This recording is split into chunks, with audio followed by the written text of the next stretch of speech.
sa Ginoo. Ato isalig sa Ginoo sa tibuok natong kasing-kasing ug ayaw pagsalig sa imong kaugalingon nga sa nabutan. So samtang sa tanang butang nga imong buhaton, ilhon siya o ipatutol kaniya sa husto nga agianan. So dito kayo ang pasalig sa Ginoo mga kaigsunan nga ato jud na siya i-sugod sa atong hunahuna. Nga mura ka na bang og sasakinan pa, diba karon uso naman GPS. Especially sa mga nagtrabaho ka ng mga diba Grab, Brother Junil, nga inyong guide para map ninyo. So inana nga mura ni o GPS nga gikan sa Ginoo. Gusto sa Dios nga magmalig-on ta sa pagmaniho, dili ta masuk-anon, dili garbuso kung dili matinud-anon. So ano siya? So karon, today let's discover how being a wise driver reflects being a good and godly person. So let's check our mirrors, adjust our hearts, and make sure we're going the right way with God in driver's seat. So, muna atong isuod sa atong mga kagalingon mga ato hinumduman nga ato jud kanunay nga iuban ang Ginoo. Isip ato tinud-anay nga driver. Nakoy gibutang sa gilanon. So ako niyang gibutang diha para mabasa ninyo para di po kumuha diri kay kuha ni Gaton.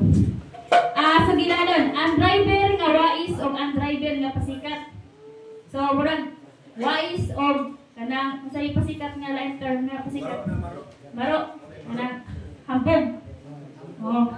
So wais mo ni maro. Ang wais may maro, ang pasikat hambog. Hanginon. Yeah, bida-bida. Bida-bida. Okay, so ang una ko na so ang usa ko na kakumpanya nanginahanglan og bag-o nga driver.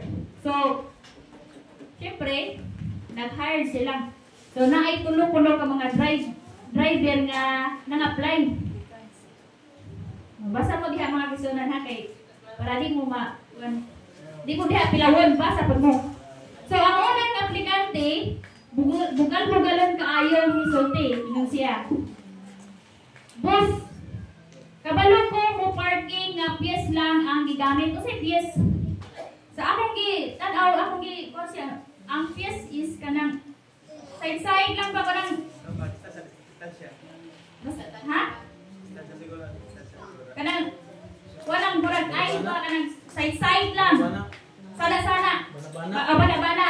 Oh, bana-bana ra niya. So, siya, boss, kabalo ko mo parking nga pies lang ang gigamit bana-bana. Maka-drive ko bisan nagtiring. Maka-drive ko bisan nagkanang tiring. Grabe. Hapog yun. O niya, maka-U-turn ko bisan sulod sa kwarto. Imagine na lang ang kwarto mga kaisunan. Kung saan po yung sakyanan ni Muhan ako, maka-U-turn ka? Dako yung kwarto. Dako sama on. So murag imposible no. Okay, so ato tanawon mo sa may response sa manager o sa nag-interview. Ingon ang manager. Nindot pero murag delikado na abilidad. Pasar ka sa circus dili sa among kumpanya. Amana, hambog. So, asa ka? Ikaw nga tagiya sa company, nanginahanglan ka og driver. O nya inana ang ug imong i-interview usa may imuhang kapasidad as a driver. Maingon ka nga maayo ko mo side lang. May ko mo drive bisan nakapiyong. Pwede ba dayna? Di no. Sige, sa ikaduha. Ang ikaduhang aplikante confident o puutan nga miingon. Sir, kabalo ko mo maniho bisan baha. Kamo maniho bisan baha. Sa mga driver dire. Di ba bahas kasi doon makatabok di labunag taas na kayo. Listen na. Pero kaya pa siguro ni Brother Jason kay kuan man siya. Rider. Makamaniho ko na siya bisan baka. Traffic. Nakailam ko traffic kay mapaman ako. Nga sa Cebu mapamaya ko kanang murag nakalugsong ba no tagbuki. Nakalugsong ko kanang dako-dako nga syudad. Traffic gali meaning as in sikit-sikit gyud. Yan na panjoy ka ng mga traffic sa kanang sana signal light. So lisod no? Traffic lights. O lisod og traffic niya. Ikaw nga driver imo i-focus yun pa ang imuhang gusto ka muagi ana so delikado and then or flat ang ligid so maka-drive ko siya bisag flat ko ang ligid kamo nga mga driver o sa may high tendency kung flat ang ligid niya inyo gyapon gidagan magkano way ayo no so kasabot ko no siya kasabot ko sa mga signal o muhatag ko respeto sa pedestrian. So sa inyo paminaw mga kaisunan, okay ba kani nga driver? Makapasar ba kani para sa inyo? Ha? At tagaan ang response sa manager or sa boss. So nagkurog ang boss. Insya nga, salamat. Pero, murag superhero, imong style. Basin kung naay baha, maglupad na sad ka. So na. Kay murag ang iya daw ko style, murag ang superhero, murag Batman. May Batman kay Batman magkalupang. Unya ka mo mag-hire mo kanang driver kay anang style. Aw, ang botla. Sa ikatulo. Ang ikatulo, hilom o hilumon pero maayong insulti. So, yun siya, sir, kung delikado ang dalan, dili ko musulod. Kung gikapoy ko, mupahaway ko. Dili ko mag-drive kung walay tarong na kondisyon. Ang kinabuhi sama sa sakinan, Ginoo ra ang ultimate GPS. So, mura kung sa makani sa inyong paniid mga kaisunan, makapasar na di. Pasar? So, nanayhan na, okay. May musika. So, sa inyo paminaw mga kaisunan, kisa makay nakapasar nilang tulo. Kisa makay nadawat. So, who got hired? Huh? Ika? Tulo. Okay? May siya yan, no? So, nindot ang iyang na-ay safety. Na-ay kasiguruhan. I mean, na-ay kasiguruhan ang iyang pagmaniho. Dili niya ibutan sa komplikado. Example, kung driver siya sa mga van, na madunay pasahero, di ba? So, dili niya ibutan sa langanin ng iyang mga pasahero. Kay ang kinabuhi, dili pareha sa kanang games nga naay life, nga another life. Usara nga itong kinabuhi nga mao nga ampingan na to. So, siya na-hired. So, life lesson nga atong makuha ato. Better to cautious than overconfident. Muna atong mga kaigsunan. Nga dili ta mainampingon ta. Dili ta dili na to palabian ang atong overconfident kanang anubra na to nga confidence sa atong kabulingon nga bisag ka naging posible. Ato hidaron nga posible. Bisag di kaya, magpakakaya. And then life is not a race, it's a journey. So mana ang atong kinabuhi mga kaisunan dili na lumba nga nagpalumbay ta nga gusto ko ako makauna nga to. Dili kundi iniusa ka panaw. I mean ang ubang ang ubang I mean kani sige. Life is not a race, it's a journey. So pareha sa uban nga mga katawhan mga kaisunan, di ba, kanang sa ilang kinabuhi, murag gusto nila nga, murag nakikompetensya sila. So, gusto nila nga, tanan nga mga butang, gusto nila nga maangkon, karon dayon. Gusto nila nga makaangkon dayon sa mga maayo nga kinabuhi, pero murag gusto mapunta siguro, hindi nga kinabuhi, no? Huwag ka siguro naghandong dili nga listen. Pero, sakto lang, kanang aram lang nato, di ba? Kay kung musubra mohatag man na nato siya o dili maayo nga effect. So ako ba di ba gusto na nga makaangkon ng mga sakyanan, mga nilot nga bay nga pagsuli mo automatic dahil mo abli ang imong pultahan unsa pa na diha. Tanaw na ako.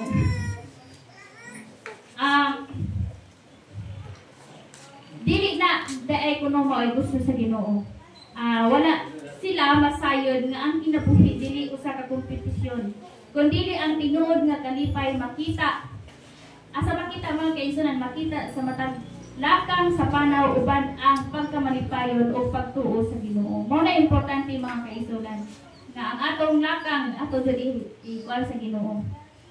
Ang ikatulo, avoid driving into temptation just to impress others. So, mani ang lisod.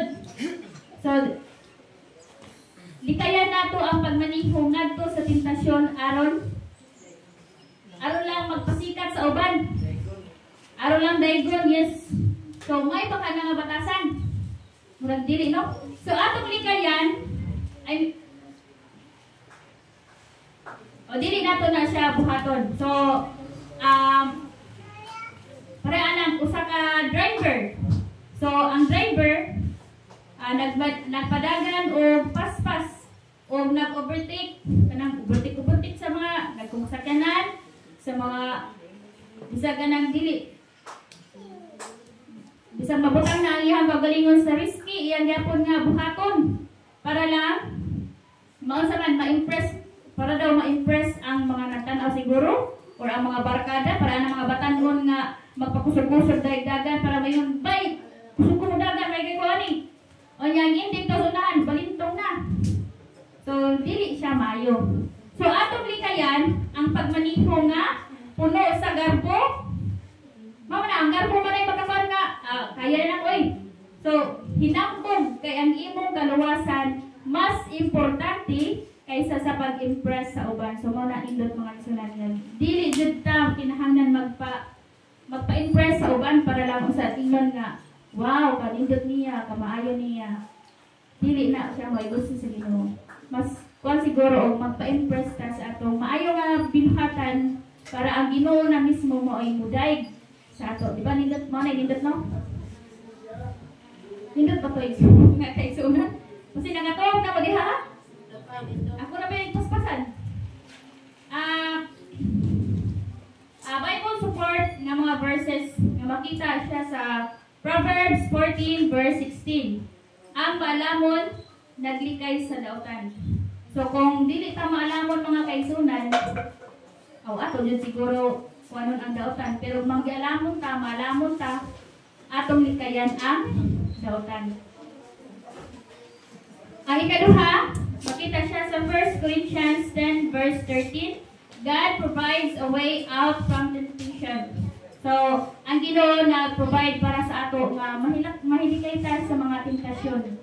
So, naragid na nato mga kaigsunan kung atong iduol ang atong paglingaw sa tentasyon. So, ay lamog pagkuan sa ako diri nga nagisirya-surya ko kay hindi po tuya. Inanak ka birthday nga pagka-anak sa Ginoo. Pero di ba naningkamot mabuta? Ang Ginoo na ang mo puno or ang mo bahala kung pag-abot sa panahon niya dawaton na niya. Pero naningkamot ka. Sa ikatulo, James 4 verse 7, resist the evil and he will flee. So mani ato jud buntugon ang kaaway mga kaisunan, dili nato tugutan nga ang yawa mo'y modaog sa atong mga kinabuhi. Kay kung atong i-resist ang devil, yung palayo siya nato, di siya mapaduol. Diba? Kapit na. Reflection.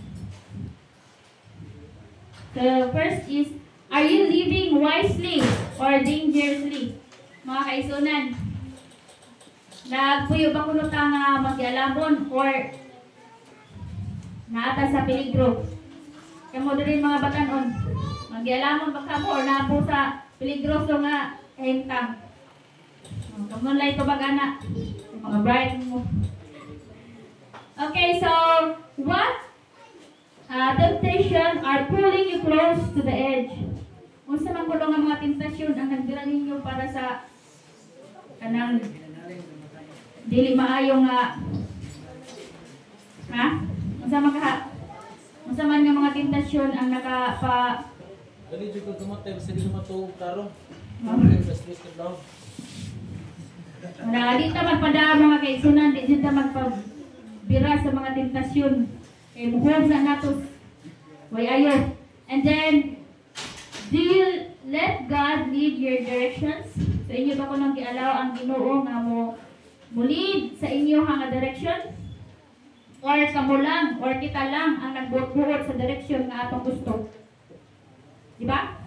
So kita rin hapon ana mong tubag. So, murag mao lang to siya mga kaigsunan. Hinaot ko nga namoy nakuha, pero diri ko sa nakoy gikuan nga murag duha ra ni ka pangutana. Gusto ko nga nay mo tubag. Para diha di mo matuog. Ya napoy gamay nga premyo makatubag. Kani, basaha. What is the memory text of my topic? Usa to memory text nga atong nga makaplagan. Asa to ako gusto na ko patubag ko si